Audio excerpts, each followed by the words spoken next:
In honor of Filipino American History Month, I'm making my version of palabok. Please subscribe and click on the bell. Please don't forget to subscribe and give this video a like, as it will help my video distribute throughout YouTube. Thanks. Let's start with the toppings.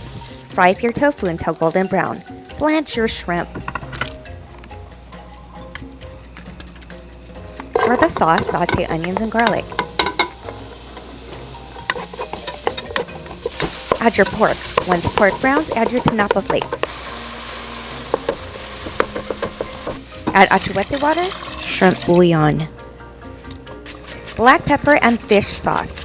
Thicken your sauce with a slurry and top with your favorite toppings. I like to use boiled egg, shrimp, green onions, chicharon, tinapa flakes, and a squeeze of lemon or calamansi.